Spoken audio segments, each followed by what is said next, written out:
Welcome back, everybody. This is week 14 of me drawing every day for a year. Let's get into it.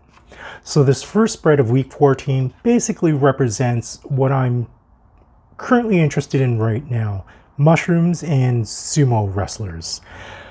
I'm not too sure where this interest of mushrooms, actually I do. There was an image a while ago where I saw this ant with fungus growing all over it, and the ant apparently was still alive while it still had this fungus growing on it, and it was being devoured from within by this mushroom.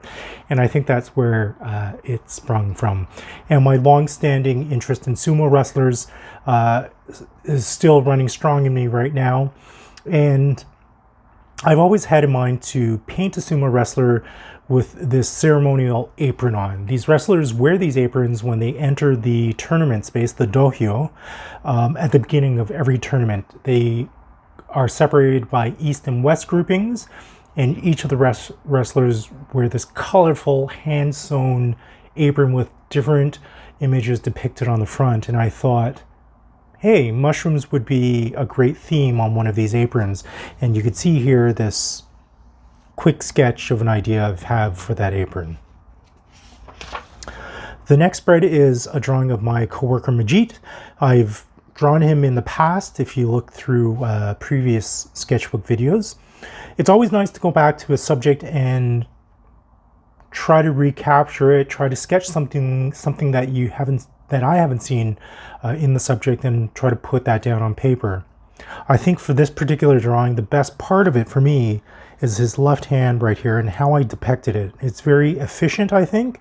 I just basically sketched an outline of his left hand, cross-hatched it a bit to convey shadow, and I think it worked out really well.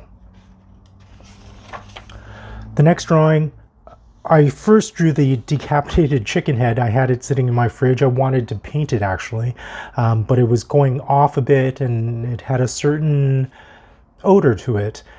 So I drew it instead because that was quicker, and I didn't like how it just sat on the spread. I had greater ideas in my mind's eye, but it didn't work out too well. So I drew my work lunchroom in the background.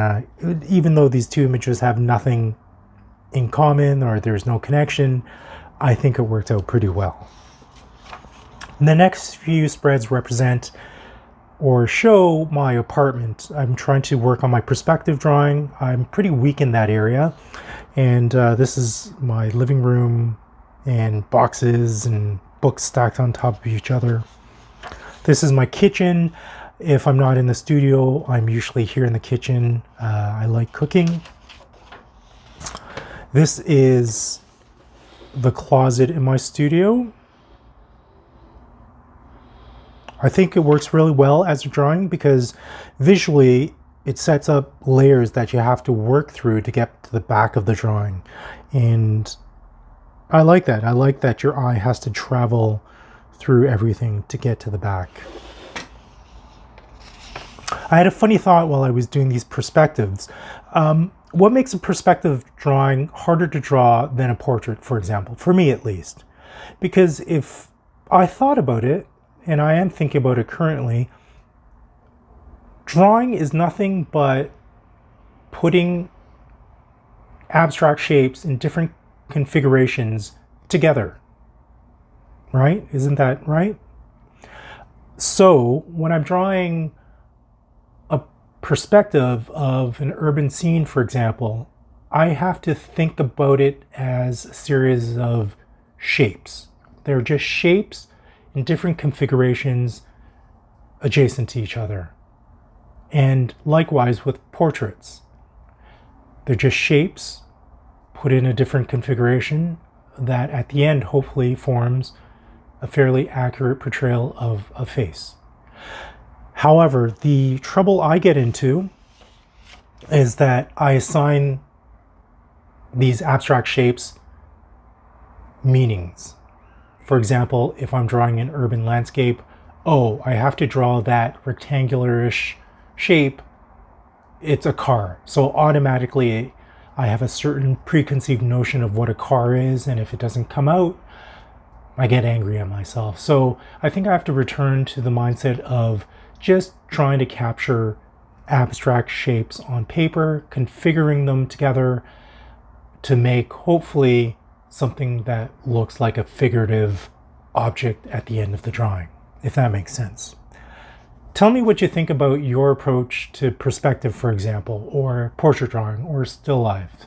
Like, what are you thinking when you draw it? Are you just outlining the shapes, or are you looking at it in a broader scale, and are these abstract shapes that just happen to kind of look like an apple, or a book, or a table? Anyways, that's what I've been thinking when I did these perspectives. It's something hopefully that'll help my future perspective drawing come easier to me. Anyways, thank you for joining me for week 14 of my weekly sketchbook tour. I hope you have a great week, and you join me again next week for week 15. Bye for now.